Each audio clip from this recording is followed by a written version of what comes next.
Want dit sê dis 'n sonde teen die eie liggaam en dan praat dit oor jou eie liggaam. En dan praat dit oor jy's gekoop teen 'n duur prys. Dit is nie eintlik noodwendig so nie. Jy kan nie net een keer bid daarvoor nie. Jy moet letterlik daagliks jou kruis optel en Jesus. Hoekom is dit vir 'n huwelik? Hoekom spesifiek gaan God nie voor 'n huwelik, maar in 'n huwelik shop? Doen alles, dis fyn, maar voor 'n huwelik nie. Om Godvreesend te wees is bedoel eintlik dis 'n vrees om sonder God se presence te wees. Hallo julle, baie welkom by episode 2 van die Mover podcast. Vandag praat ons 'n bietjie oor Christian dating weer. So ons gaan aan met hierdie reeks.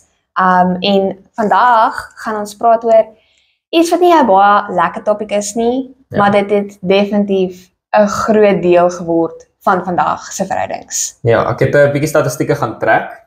So in Christelike tienerverhoudings vandag, dis daar statistieke wat bewys het 56% van alle tieners op hierdie oomblik sê dis okay om seks te hê voor die huwelik. Soos hulle sien nie daar's regtig 'n impak daarop nie. So 56% sê, "Sjop, gaan voort."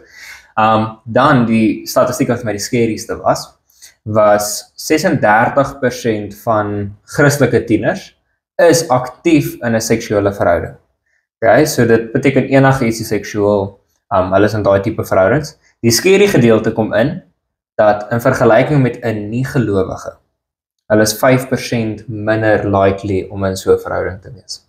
So 36% Christene is in seksuele verhoudings, 31% nie-gelowiges is in so 'n tipe verhouding. Yes, maar dis sad. Ja, en dan die statistiek wat vir my die scarieste is tieners in geheel, het gesê daar's 94% van alle tieners sien pornografie voor die ouderdom van 14. Ja.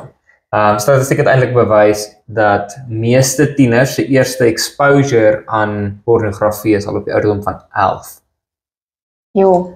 Ja. Dis scary. So dis hoekom ons vandag hierdie topic doen. Dis 'n groot een. Ek dink dit raak net meer en meer. Daar's baie ander statistieke wat ek gesien het wat gewys het hoe dit gegroei het al oor hierdie jare. So ek dink dis definitief ietsie wat meer en meer sy kop uitsteek in vandag se tyd. En daarom is seksuele sonde ietsie baie groot waaroor ons moet praat. Ja. Ja, so as julle nog nie uitgefigure het waar ons praat nie, ons praat vandag oor fisiese intimiteit en wat se invloed dit het op verhoudings en ja, waar pas dit in die prentjie van geloof en verhoudings. Ja. So, ek dink ons begin by die begin. Wat is seksuele sonde? Waarvoor word gesien? Ja.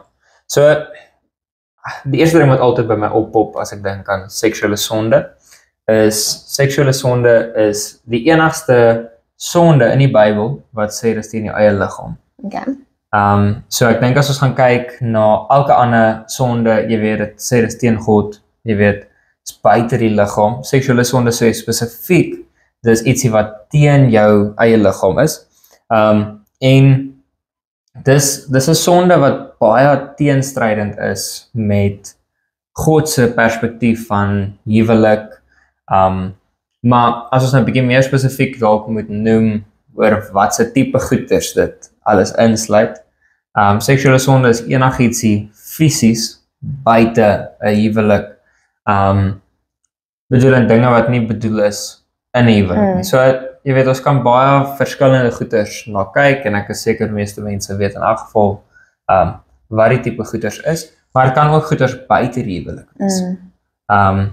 En jy weet dit kan insluit pornografie, dit kan insluit masturbasie, lust in geheel is dinge wat dit kan deel wees. Ja, ek dink tieners dink altyd, jy weet, seksuele sonde is iets tussen twee mense en dis 'n fisiese aksie.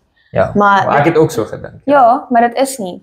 Seksuele sonde sluit definitief in, soos wat jy gesê het, dit sluit in lust en al hierdie goed wat mense eintlik kan doen sonder dat jy ewen te doen het met 'n fisiese persoon. Dit is iets wat jy self alleen by die huis kan doen en dit is soos pornografie. Ja.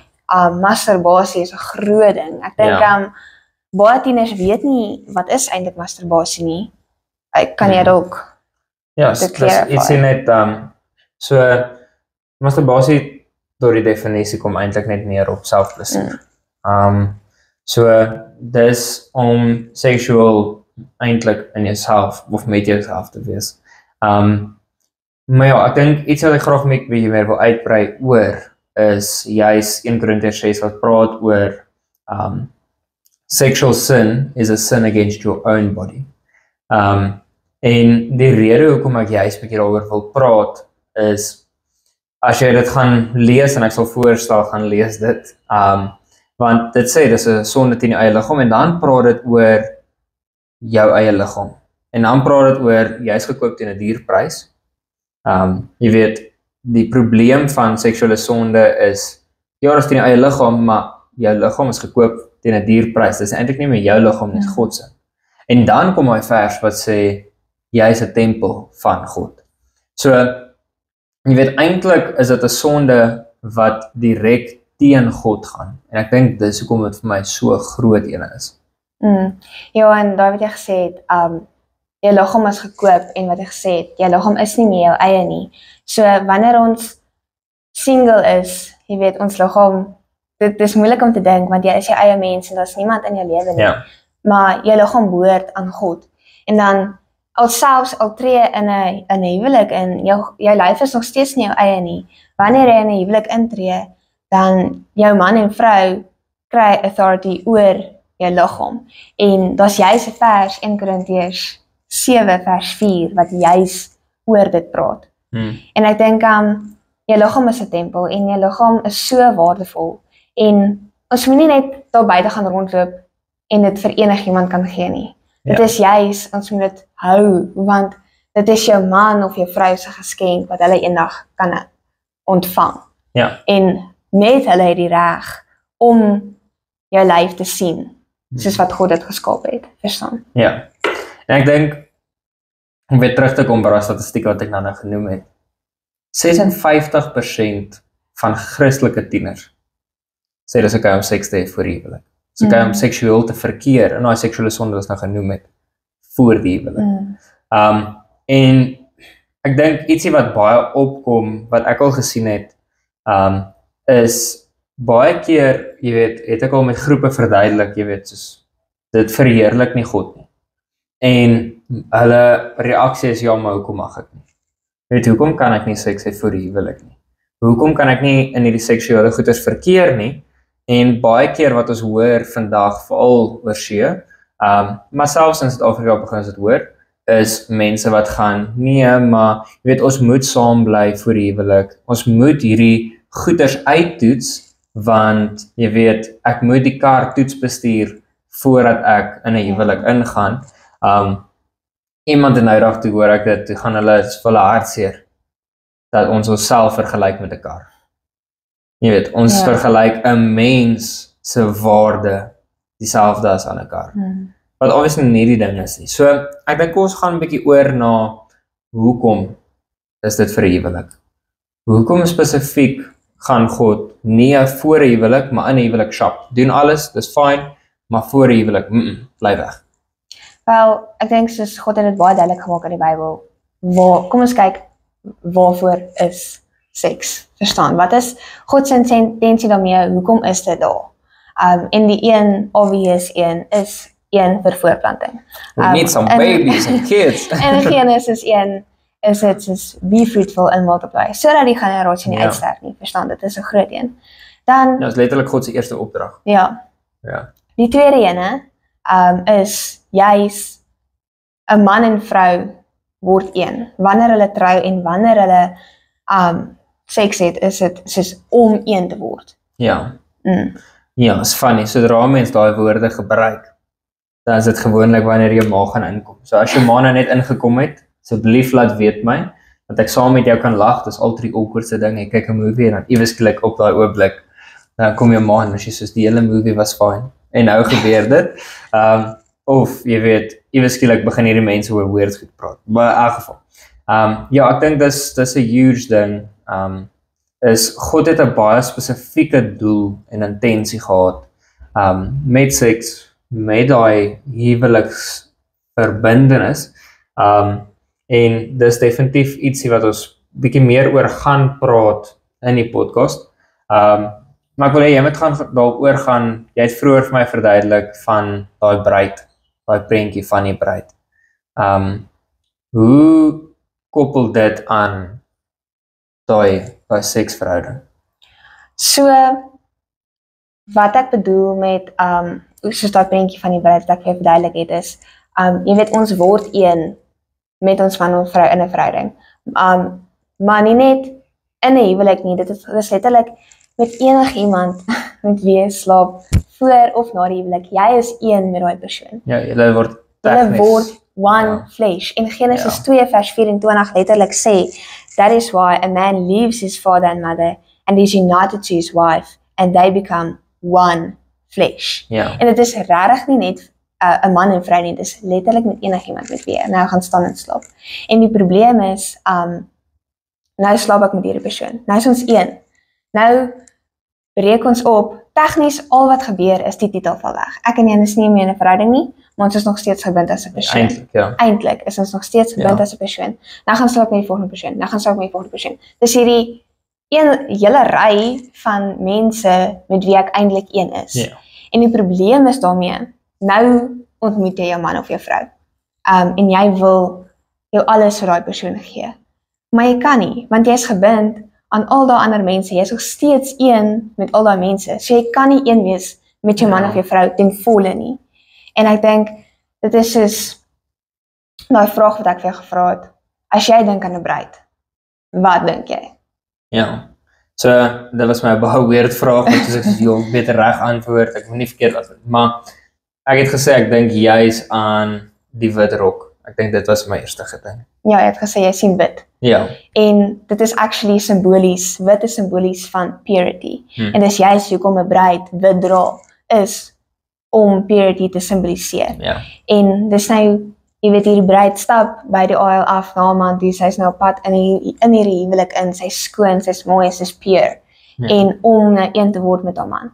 Maar nou het jy gaan rondslaap met al hierdie mans, jy is nog een met hulle, dis regtig soos, nou is dit hierdie bruid wat by die aisle afstap, maar haar rok is vuil, dis geskeur, sy's impure. Ja. Sy's nie meer skoonheid en pure nie, sy's nog steeds vuil van al daai huwelike, haar rok is, nie huwelike, verhoudings met die mense met wie sy een is, haar rok is geskeur, haar identiteit is geskeur. Ja.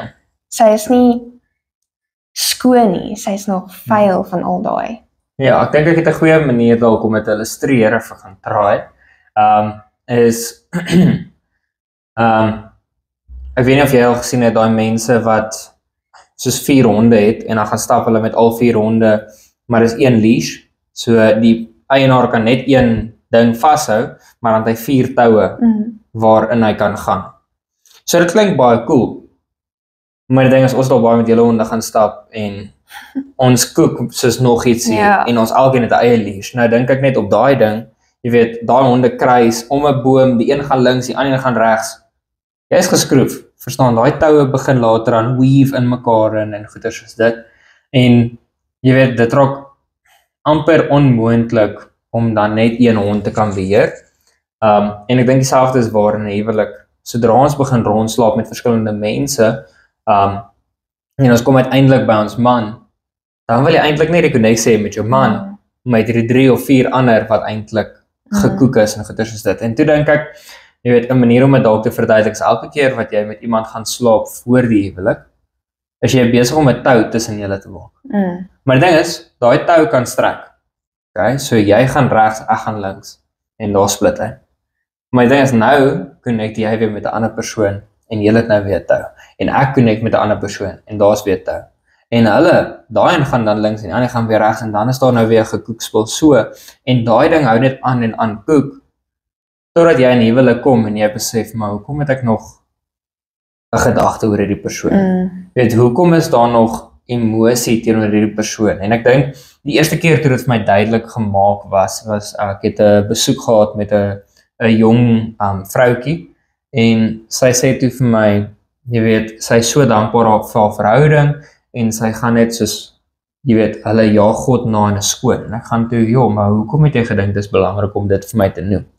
En sy sê toe, want met haar vorige verhoudings, en hats off dat sy so eerlik was, maar met haar vorige verhoudings het sy in sonde ingeval. En sy het gegaan, ons het saam geslaap, en ek is so spyt. Gaan sy, maar die ergste vir my is, ek sit langs my kerel, wat nou, hulle is op pad huwelik toe, maar sy sit langs haar kerel, en sy gaan, dan kry ek net random gedagtes oor die vorige persoon. Van as 'n konneksie. Daar's 'n emosionele en 'n fisiese konneksie, en baie mense sê daar's 'n geestelike konneksie tussen hierdie twee mense. En ek dink dis hoekom dit so crucial is, dat ons besef dat dis nie net 'n casual ding nie, dit dra eintlik waarde vir die res van jou lewe, as ons met ander mense gaan slaap.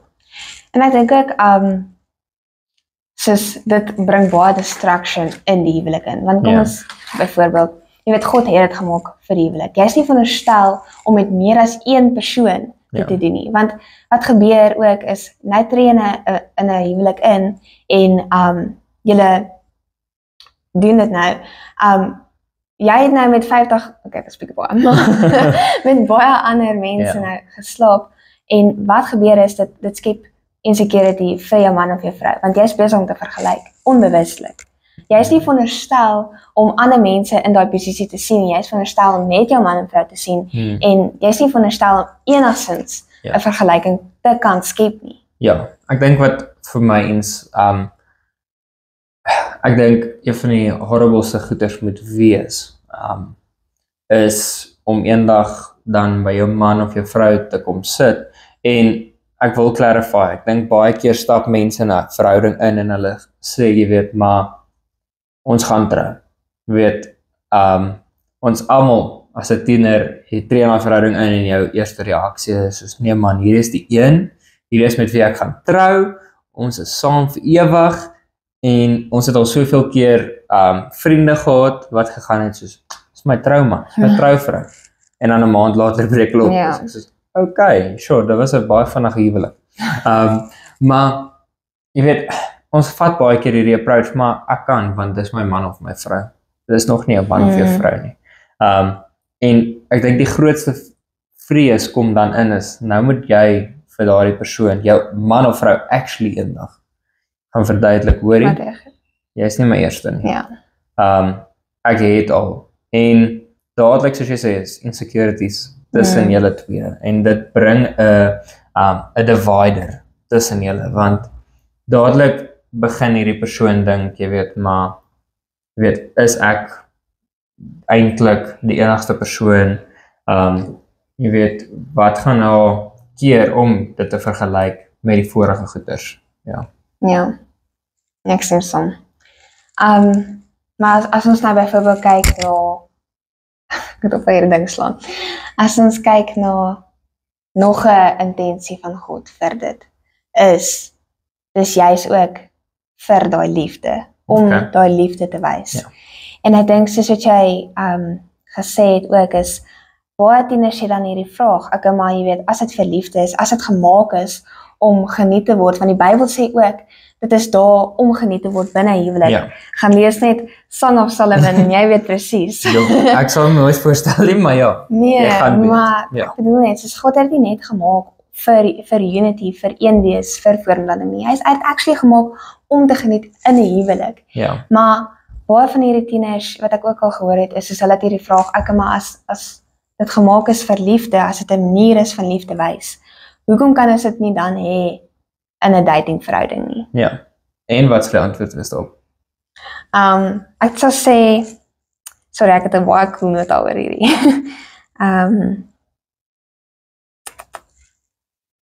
Nee, kry ek dit nie. Dis okay. Ja, ek dink vir my kom dit neer op, juist as dit nie bedoel is, of jy weet, hoekom is dit dan bedoel vir huwelik? Dink ek juist die groot ding kom vir my neer op, dis 'n spesiale band tussen jou en die man of man-vrou. En ek dink dis weer waar daai konneksie inkom, van daai tether tussen ons, die tou tussen ons. Dis my grootste eerste een wat oppop by my. Maar ek dink die ander ene is juist net God wat praat oor, dis 'n unity. En is 'n spesiale band tussen man en vrou. Ek gaan nie sê dit is spesiaal as dit dan voor huwelik kan doen, want wat gaan dit dan spesiaal maak? Verstaan? Hoekom is dit dan vir huwelik as dit dan nie spesiaal meer Ja, soos as kom ons sê seksuele sonde was nou nie sonde nie, as dit nie gemaak was vir huwelik nie. Tegnies, wat maak 'n huwelik dan spesiaal? Wat is daar spesiaal tussen 'n man en vrou as jy net kan doen met enigiemand wie jy liefhet? En ja. Ja. Nee, presies. So ek dink dis my grootste waarskuwing is jy gaan dalk trou met daardie persoon. Jy gaan dalk een wees met daardie persoon eendag. Maar moenie die kans vat nou om te gaan ons gaan trou nie. Ja. Wag. Ek dink God is een van die mense wat werklik waar die meeste reward vir mense wat wag. Jy weet, ons wil reageer en op ander topic, ons wil reageer om ons eie besluite te neem, maar gewoonlik as ons wag op God, is die reward soveel groter. En dieselfde met huwelik. Maar dis presies, want, sorry, ek sal net wat is, jy weet, die intensie van dit is gemaak vir liefde en om geniet te word. Maar, ja, jy gaan dit ook geniet as jy dit voor huwelik doen. Dis glad nie reg nie, maar dit is dalk lekker in die oomblik. Ja. Maar dit is gemaak vir huwelik. Dit beteken, as jy wag en jy bly peer, daai reward gaan so groot wees. Dit gaan soveel meer spesiaal wees as wat jy het gaan doen met 'n persoon in 'n verhouding voor huwelik. Verstaan? Dit is gemaak, dit is 'n koneksie tussen die man en vrou. En dit is gemaak om net so spesiaal te wees. Dit is 'n koneksie op 'n heel ander vlak. En ek dink as jy net regtig wag en as jy peer bly en jy jaag net die Here na, is dit iets wat jy gaan dit nooit kan kry in 'n gewone verhouding nie. Ander ding wat ek wil byvoeg by daar is God kan nie die verhouding bless as jy ingaan met die sonde. God gaan nooit 'n couple verhouding of 'n huwelik bless as die fondasie van daai verhouding sonde is nie. So, ja, ons is Christene, ja, ons, jy weet, ons jaag God na, maar ons het net sonde, waar ons mee sukkel. God kan nie dit bless nie. Jy weet, God kan nie bless as jy die eintlike oorsaak is in die verhouding, dat dit sonde is nie. As jy die heeltyd sonde pleeg saam, en dalk is dit nou seksuele sonde, maar dit kan skinder ook wees, vloek wees, al hierdie tipe goeters, daai tipe goeters, God kan nie daai verhouding bless nie. Want hy bless die wat gehoorsaam is aan hom. En hy is lief vir sy kinders. Maar ons moet juis hom gehoorsaam vir dit. Ja, en dit is deel van om te wag en om peer te bly is, jy bly loyaal teenoor God en jy bly loyaal teenoor jou moontlike man of vrou. Ja. Soos jy weet ook nie nou al wie hulle is nie, maar ek dink deel van daai God najaag en wag is jy hou jouself peer vir jou man of jou vrou. Ja. Soos om net te kan gaan, jy weet, jy is my eerste, is net soveel meer spesiaal. En dit is, jy gee jou lyf aan jou man of jou vrou as 'n geskenk om te gaan. Ons is nou een, verstaan. Ja, maar ek dink ook die groot ding vir my is die vrug van die resultaat van 'n verhouding. As ek purity in die verhouding inbring, kan God dit bless met sy presence, want hy is pure. As ek sonde in daai verhouding inbring, gaan die resultaat daarvan wees sonde. En ek moet sê, ek het al soveel keer, nie noodwendig self met berading en goeders dit beleef nie, maar ek het al baie keer gehoor van ander dat hulle dit beleef het, en mense wat hulle eie testimonies gelewer het daaroor. Is hulle het gesê, hulle het gesukkel met byvoorbeeld pornografie voor die huwelik, so hulle het nie in die verhouding seksuele sonde saam gedoen nie, maar die man het byvoorbeeld gesukkel met pornografie voor die verhouding. En toe het hy gedink, as ek in die huwelik kom en jy weet, ons kan aan mekaar gee, seksueel, dan gaan dit wegval. Maar dan gaan dit word erger. Ja. Inteendeel baie keer dan sê hulle het 'n valse verwagting dan gehad van hierdie goeders. So, ek dink dit is so belangrik om nie net te dink, ja, maar ons is daar nie seksuele sonde saam nie. Fair. Maar het jy apart. Ja. Verstaan, want daar is 'n baie groot ding en ek dink dit kom by daai vers wat jy ook vir my vroeër gesê het van Galasiërs 6, vers 7 tot 8, wat juist praat oor wat jy saai, sal jy maai. En dan sê Paulus juist daarna, dan gaan hy, as jy sonde saai, of die vlees gehoorsaam, dan gaan die resultaat wees daai sonde. Ja.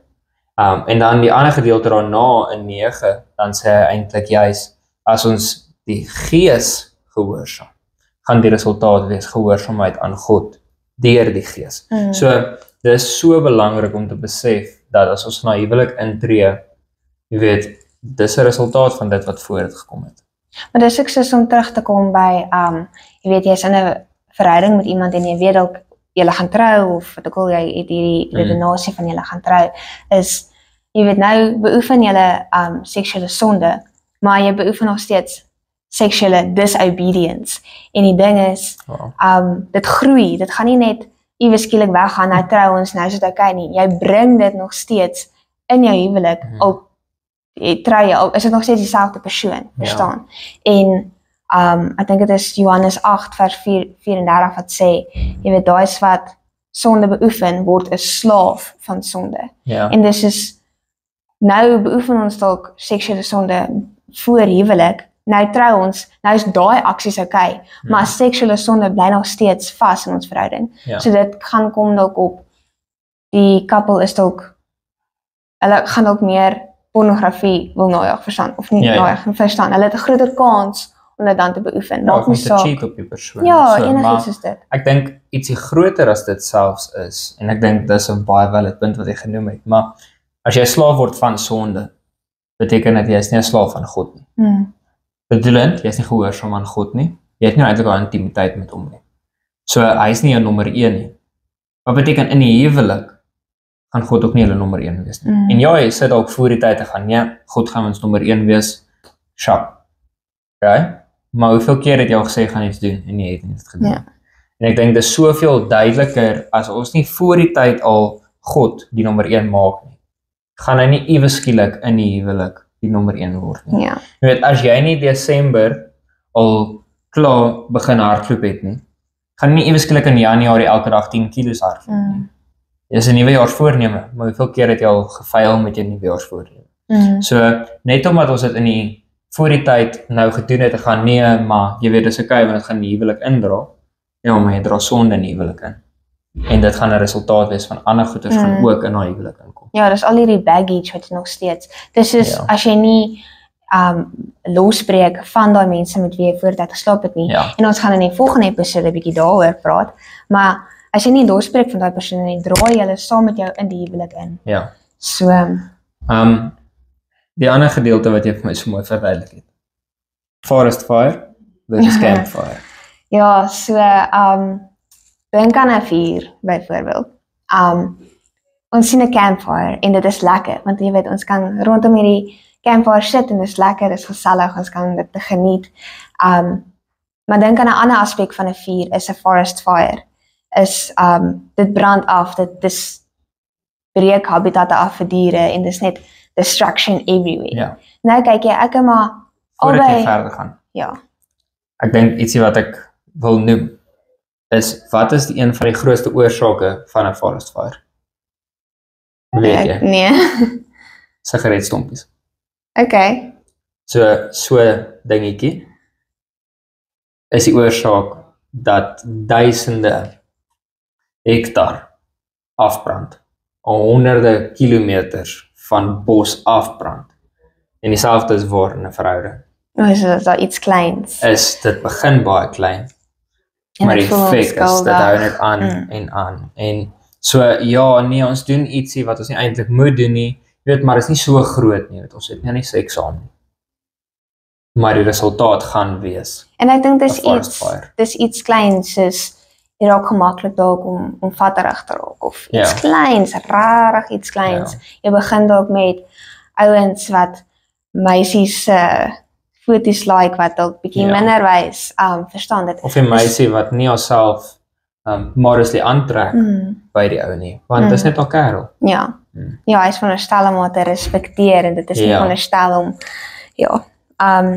maar om terug te kom by die 4 is, beide is 4. Maar hoekom word die een so geniet en hoekom is die een so goeie een, maar hierdie een is net so distraction en dit verniel net so baie, is 'n campfire word geniet binne 'n border, verstaan? Daar's 'n boundary rondom hierdie 4, waar 'n forest fire is net soos, dis everywhere, daar's niks wat dit kan keer nie. Beheer nie, ja. Daar's niks wat kan beheer nie, en wat is hierdie boundary, wat keer dat die 4 buite gaan? Dis huwelik.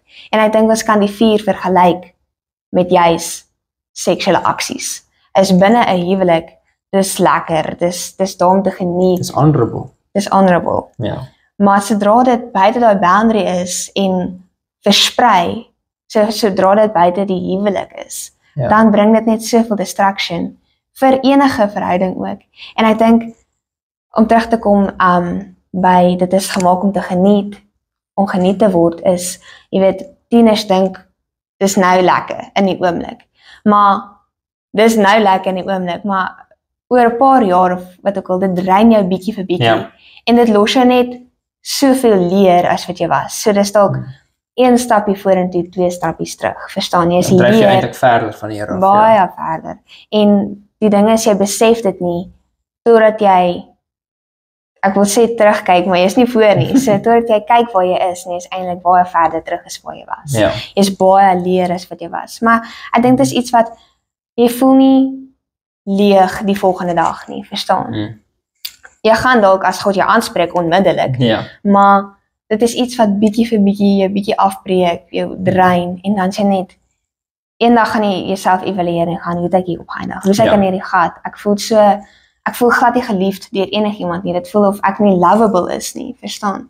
Maar eintlik is dit net alles wat jou afgetrek het, en jy is in hierdie donker gat van depressie, actually, want ek dink definitief, seksuele sonde kan vir 'n tiener depressie veroorsaak. Enige seksuele sonde, maar ja. Nee, maar enige persoon kan dit depressie veroorsaak. Ja. Ek dink dieselfde is met enige sonde. So ek dink nie ek wil dit net veralgemeen tot seksuele sonde nie, want ek dink as 'n mens sien, ek het al een keer oor gepreek, toe sê ek, en ek het gaan kyk daarna, is van die suksesvolste mense in die musiekbedryf, filmbedryf, al hierdie tipe goeders, het ek gaan sien, daar's mense wat letterlik selfmoord gepleeg het op die pinnacle van hulle loopbane. Maar die ding was, hulle was verslaaf aan alkohol, verslaaf aan dwelms. Hulle het heeltyd hierdie leemte probeer vul met hulle geld wat hulle gemaak het, en hulle het heeltyd gesien, daar's nie eintlik nie. So met seksuele sonde dieselfde is, daar gaan 'n punt kom wat jy besef, dit vervul nie. Dit is nie vergenoeg nie. En dis waar het weer terugkom na there's a God-sized hole in your heart wat net God kan vul. Jy weet, dis 'n square wat net in die square kan ingaan, in die square gat in. Die sirkel gaan nie daar ingaan nie, die driehoek gaan nie daar ingaan nie, net God kan daar ingaan. Maar jy het gepraat van die liefde wat ons nie voel nie. So ek wil transition na dit toe. Ja. Is baie mense gaan in hierdie verhouding in en gaan, ja, maar ek het hierdie persoon so lief dat ek wil vir hulle gee. Jy weet, ek het hulle so lief dat ek wil meer van myself gee vir hierdie persoon.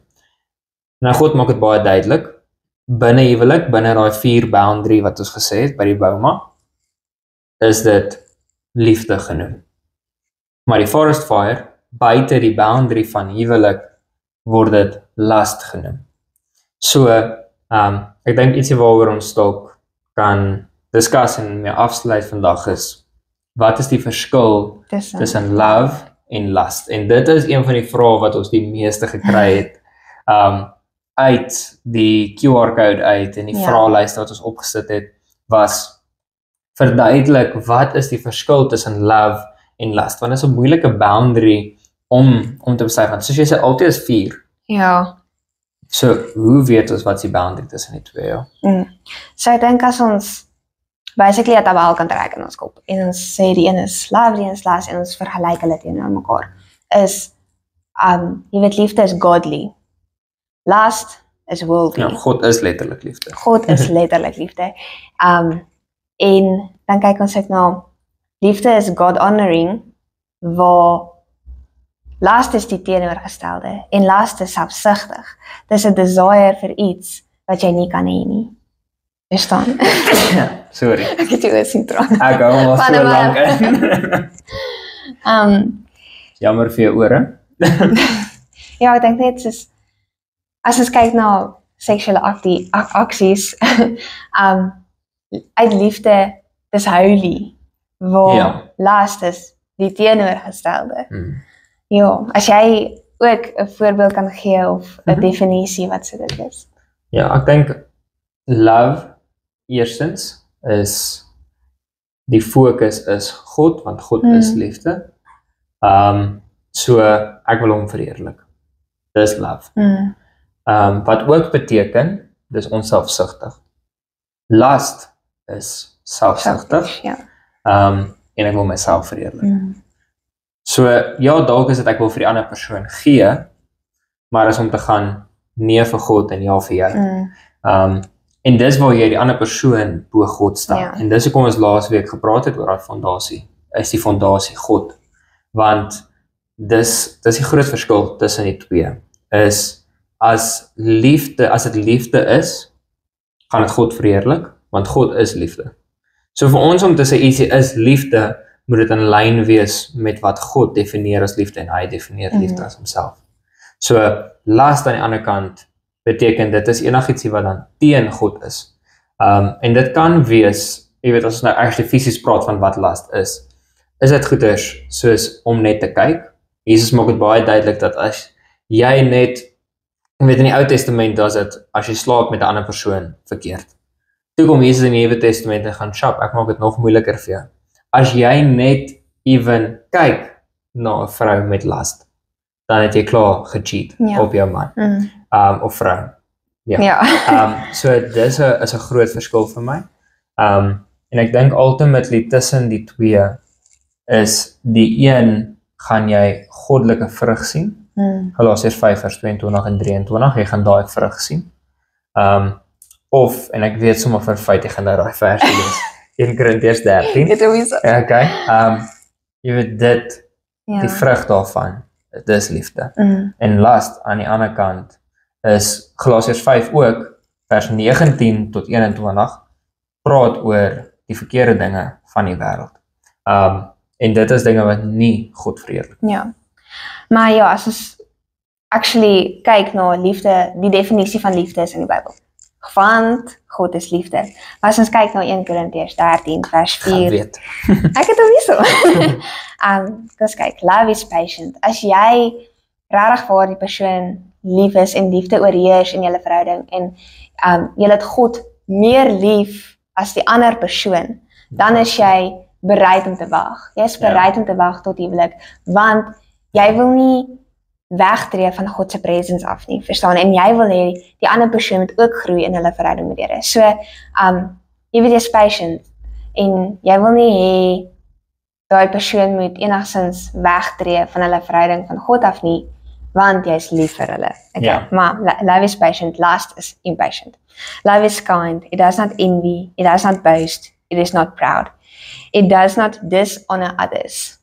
For lust, dit is selfsugtig, want ons kom nou daarby uit, maar dit is selfsugtig. En eintlik jy dishonor die ander persoon ook, want jy stel jouself bo daai persoon ook, want dit is self-seeking. Ja, want ek is ook om dalk te sondig.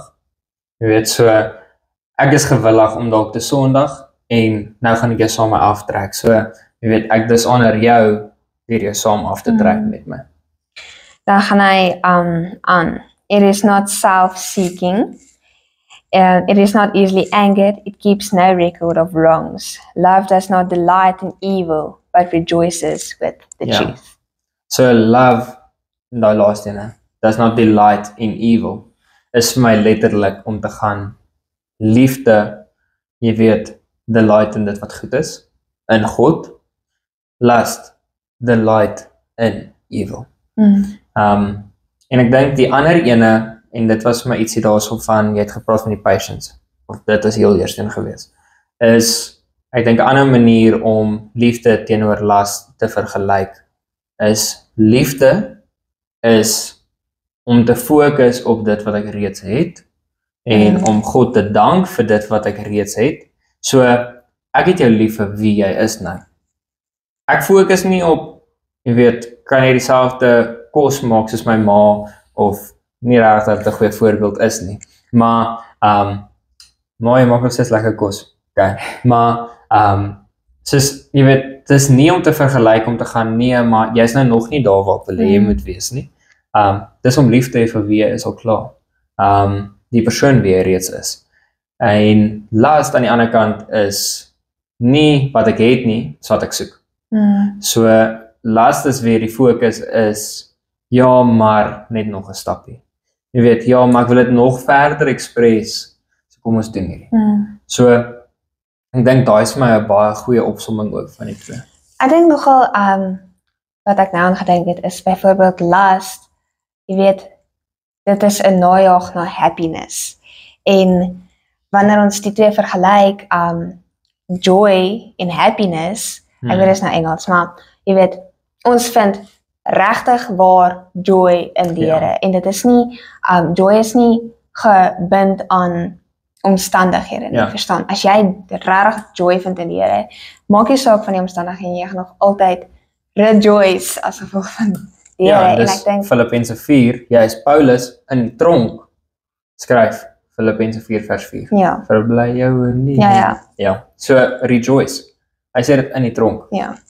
En ja, soos last is net 'n najaag na happiness, as ek wil nou gelukkig wees. Ek wil dit nou hê. As jy fokus nie eintlik op die impak wat dit gaan hê eendag op die huwelik of eendag op jou in 'n verhouding nie, is of ewen op jou eie menswees nie, is jy fokus net op wat is nou lekker in die oomblik. En ek dink soos love is last, love is daai joy wat ons vind by die Here, want hy is daai liefde, en last is just net daai happiness. Ja, so tydelike. Dis 'n baie tydelike ding. Ja. En ja, en ek dink ook last, dis manipulerend. Jy weet, baie keer hoor ons dat tieners gaan wel enigiemand, maar ons fokus is nou tieners, maar ja, letterlik enigiemand, hulle gaan, as jy my lief het, sal jy met my seks hê. Verstaan? En dis regtig nie, ek dink dan nie, daai persoon het jy regtig waar lief, soos wat die Here wil hê, daai persoon moet jou lief hê nie. En ek dink nie, hy het jou lief, of sy het jou lief, soos wat 1 Korintiërs 13 beskryf nie. Dis nie dieselfde tipe liefde nie, verstaan? Dis 'n selfish love. Dit is, ek wil jou net gebruik om my eie desires te meet. Ja, die Grieks praat daarvan, die Grieks is cool, het 'n paar verskillende definisies vir liefde, en die een is eros. En dit beteken erotic love, so dit beteken ook romantiese liefde, maar dieselfde tyd kan dit selfsugtige liefde beteken. En ons moet baie keer die fyn lyn maak tussen dit, is ek besig om eintlik selfsugtig te wees? En die antwoord is ja, want dis nie wat God van ons vra nie. En dis is, as ek jou lief het, en ek het die Here regtig lief, en God is my alles, dan gaan ek wil hê, jy moet ook hierdie verhouding met die Here. Ek wil hê, jy moet groei in jou verhouding met die Here. Ek wil jou so ver as moontlik druk, en ek dink dis hoekom hulle altyd ook sê, jy weet, 'n verhouding wat jou wegvat van die Here af, van jou lyn na sonde, is nie 'n goeie verhouding nie. Want ek dink as God regtig die centerpiece is van ons verhouding, en ons albei jaag hom na met ons alles, gaan ons vir mekaar wil hê dat ons daai verhouding met hom het. En ek dink lust is net die opposite, is dit vat jou weg van dit af. Dit is soos, ek stel nou nie God bo jou nie, ek stel myself bo jou ook. En jy stel die persoon bo God en jouself bo die persoon. En ek dink jy respekteer jouself meer as die ander persoon. En dit is geen respek nie. Verstaan, want ek dink ook, as jy weet dat seksuele sonde lei tot brokenness en emptiness, jy gaan nie wil hê, of ek gaan nie wil hê jy moet so voel nie. Ek wil nie hê jy moet al hierdie insecurities hê nie. En ek dink dit is soos 'n belangrike aspek vir selfgroei, nie net groei in jou verhouding met die Here nie, om genuinely die beste weergawe van jouself te kan word. En om jou lief te hê, daar's soveel ander maniere om lief te hê, en ek dink ons gaan bietjie meer fokus daarop in die volgende episode, maar ons almal weet love languages. En ek dink as jy regtig die persoon leer ken en jy weet wat is 'n love language en en jy fokus om die persoon liefde te wys in daai manier, gaan jy nie nodig hê om daai te hê nie. En ek dink seksuele sonde vat definitief oor. As jy voor huwelik in seksuele sonde soos dit beoefen, dan gaan jy ook na 'n ruk voel, dis al hoe ons connect. Sonder dit is daar nie regtig veel nie, verstaan? En ek dink dit is ook 'n groot ding.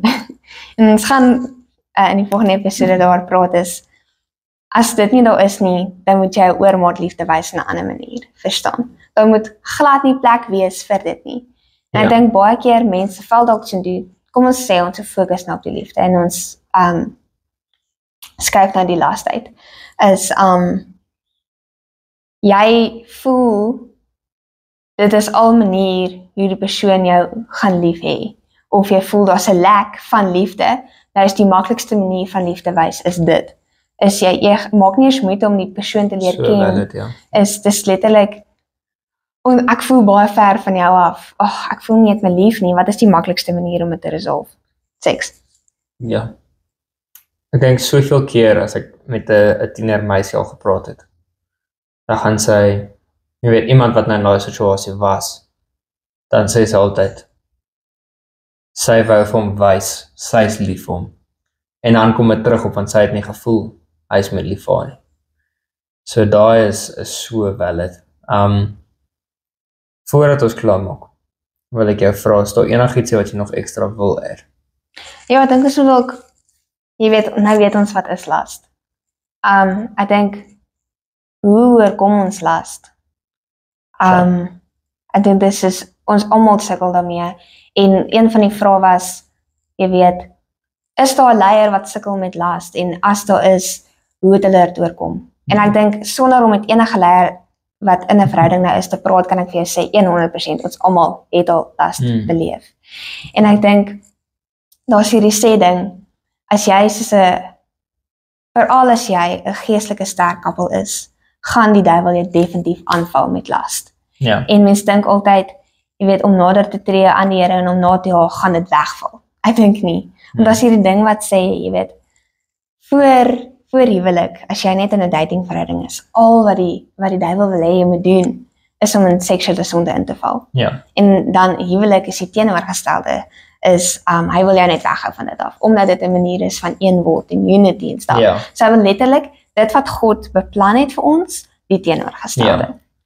So, ek kan regtig sê, sonder om met enige leier nou te praat, kan ek sê, definitief, ons almal het al last beleef.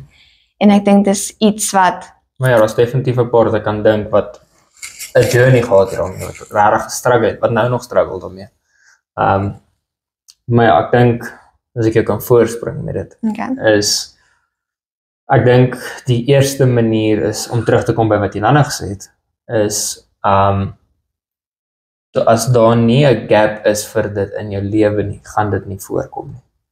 Bedoelend, ek sal sê stap 1 is jy moet so jouself volmaak met God, dat daar nie plek is vir last nie.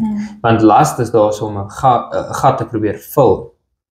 Maar as God klaar daai gat gevul het, is daar nie meer gat nie. So as jy regtig God najaag, eerste, bo alles, dan gaan last nie meer plek hê nie. Die duiwel gaan kom met haar aanval, maar dis kinda soos, ons het nou die aand gaan uit eet vir my pa se verjaarsdag, en ons het 'n buffet bestel, en die ding is, letterlik toe ons het kos gekry, ons het geëet, en ons het geëet, en ons het geëet, en ons het geëet, en toe die nagereg kom, die lekker gedeelte, jy weet, soos almal soos, ons is nie nou lus nie. Verstaan? Hoekom? Want ons was so vol van die kos, dat jy het nie plek gehad vir die nagereg nie. En as jy soos rond, jy het nie plek vir die nagereg nie. Want jy besef, dat jy is nou op 'n punt waar jy vol is, maar as jy dit nog ook vat, raak dit ongemaklik en seer, en jy weet, dit gaan nie meer lekker voel. En dieselfde is waar met betrekking tot, as ons onsself vol maak met God, en die duiwel kom met last, ek is okay, ek is klaar vol. Verstaan? So ek dink, definitief, daai is die eerste manier. Die ander ene was, Sorry, ek het 'n vers. Okay.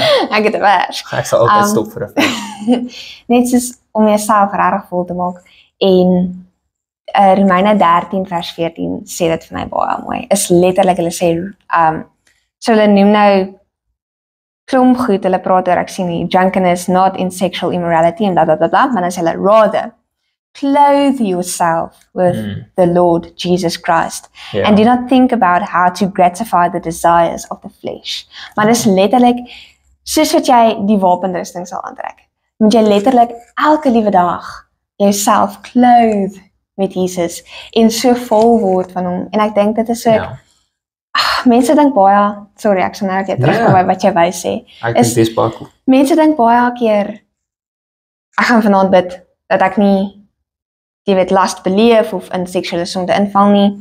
En dan gaan die Here daarop react.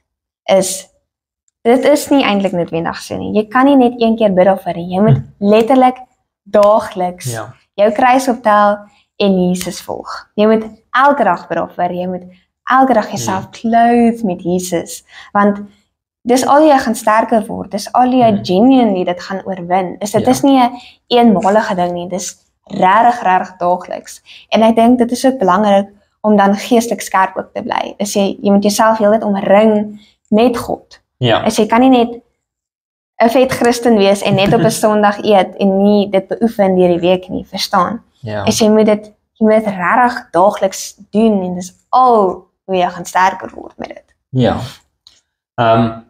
Ek dink net op daai en voordat ek aan my volgende punt toe is ek dink juis met daai is bid verse wat praat oor purity. Weet Matteus 5 vers 8 is blessed are the pure in heart for they will see God. Is bid, Here, ek wil u sien. Purify my. Weet dis 'n vers. Daar was aan wat ek nou aan gedink het. Psalm 51. Ek ken nou wat 'n vers is, maar Psalm 51. Dan sê hy juis vir die Here is purify me, O God. En ek dink dis so belangrik is Dawid het dit gebid. Hoekom bid ons dit nie? So bid verse, ek dink dis so crucial. En dan die volgende is so die eerste is maak jouself vol met God. Bid daaroor. Ek het sorry, ek het nog 'n vers actually. Maar ek het hom net gaan kry, maar dis Romeine 12 vers 2 en as jy die vers ken, dan gaan jy maar laat ek hom net lees. 12 vers 2, sorry, ek kan net kry. En dis regtig iets, soos dis 'n bitterlike bekende vers. En ek ken dit nou al my hele lewe lank amper, maar ek dink hierdie jaar veral nie met seksuele sonde nie, maar met ander goed is dit regtig 'n vers wat ek genuinely bid en so begin toepas het, maar ek gaan hom net lees. Do not conform to the pattern of this world, but be transformed by renewing of your mind. Then you will be able to taste and approve what God's will is, His good, pleasing and perfect will. Maar ek wil vashak by daai gedeelte, but be transformed by renewing of your mind. Ek dink dit gaan oor perspektief. As jy genuinely die Here vra om vir jou 'n perspektiefsverandering te gee en ook 'n hartsverandering en jy gaan sit en jy gaan kyk, maar wat is God se doel met hierdie? Hoekom doen ons dit? En jy begin daai prentjie verstaan van dit gaan oor God honoring en ons moet net holy wees en ons moet net lewe soos hy en hom lief hê. Dan dink ek dit gaan vir jou baie makliker wees om dan boundaries in te stel, om al hierdie goed in plek te sit, want jy het God liewer as jou sonde. En ek dink dit is nog iets wat ek wil sê is 'n manier om last of enige sonde te oorkom is, jy moet genuinely God liewer hê as jou sonde. Want ek dink dit gaan dit baie makliker maak. So op daai, is eintlik my volgende punt gewees, ek is baie bly dit genoem, is as ek God liewer het, glo ek baie vas, jy moet radikaal wees om die goeders uit te sny. So ek het 'n rukkie terug toe praat ek met 'n paar tieners en jy weet hulle sê toe hulle sukkel met last en ek vra toe vir hulle, jy weet jy gaan moet eerlik wees, waar? En hulle sê toe sosiale media. En ek gaan toe, as jy ernstig is om dit te oorkom, remove sosiale media uit die prentjie uit. En hulle gaan toe, sorry wat? Ek gaan toe as jy ernstig genoeg is om God te wil verheerlik in plaas van dit, sny sosiale media uit, dan sal die prentjie weg. En hulle gaan toe, dis reg. Ek kan nie glo ek het nog nie daaraan gedink nie. Dis presies wat ek moet doen. En dis hoe ons moet word. Ons moet so radikaal word, soos van die toppastore in die wêreld. Het al soveel keer het ek al gehoor, hulle sê, hulle is so nie bang nie, want hulle het nie vrees nie, maar hulle is so bewus dat die duiwel last kan inbring in hulle lewe in, dat letterlik as hulle oor die wêreld toer, dan bring hulle altyd iemand saam met hulle, om saam met hulle te bly in hulle kamer, sodat hulle nie enigiets aanjaag of so nie. So letterlik, hulle sê, hulle sal een van hulle kinders saambring, hulle sal een van die ander, jy weet, die pastoor sal nou 'n ander man in hulle kerk saambring, nie omdat hulle enigiets gaan doen by die konferensie of enigiets nie, net sodat hy 'n accountable partner het. Nou natuurlik, hy kon gegaan het, ek gaan alleen kom en jy weet, ek gaan net kan rus en gemaklik wees. Nou moet ek 'n kamer deel met die ander persoon en jy weet, ek moet baie mooier kyk na myself en wara. Maar gaan is belangrik om eerder 'n boundary in plek te stel of radikaal te wees om seker te maak die duiwel kry nie vashou nie. En ek dink iets wat ek ook nou aan gedink het is om Godvreesend te wees. En wat jy vir my een keer ook verduidelik het is om Godvreesend te wees is bedoel eintlik dis 'n vrees om sonder God se presence te wees. En ek dink as jy regtig in God se presence is, gaan jy enigiets wil doen, jy gaan enigiets in plek wil sit om seker te maak jy word nie geskei van God se presence nie. Ja, my laaste punt op dit, presies op daai, is Dawid, toe hy gesondig het, en hy het met Batseba geslaap, kind gekry, die man doodgemaak. Baie donker storie. Sy reaksie was nie, Here, jammer, jy weet, dat ek nou gesondig het, want God sê toe vir hom, ek gaan jou baba doodmaak, vir jou punishment, vir dit wat gebeur het. En in plaas van dat hy gaan, Here, moenie die baba doodmaak nie, ek is so jammer, Here, vergewe my, ek kan nie glo dat dit gebeur nie, wara, gaan hy, Here, moenie die presence van my wegvat. Dit was sy vraag.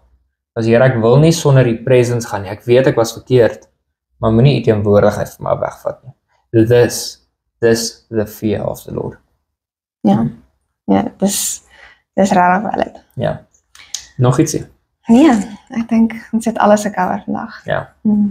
Net oor volgende week, of nie volgende week nie, volgende episode eerder, gaan ons juist praat oor boundaries en purity. So dit gaan aan van vandag oor fisiese intimiteit en ek dink ek sien verskriklik baie uit vir daai episode want ja, dit is net so crucial. So ek dink kyk hierdie is dus part A, verstaan? Part A van episode 2. Ek verstaan. 2.1 of 2.8, ja. Ja, so kyk uit vir hom. Nou ja. Okay. Ja.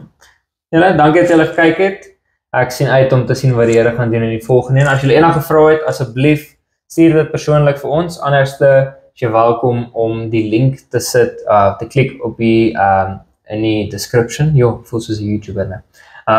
Anderste, as jy gewillig is, comment hom onderaan en ons sal die vrae antwoord soos wat hulle inkom. Mag julle 'n belese dag verder hê. Tot volgende keer. Totsiens.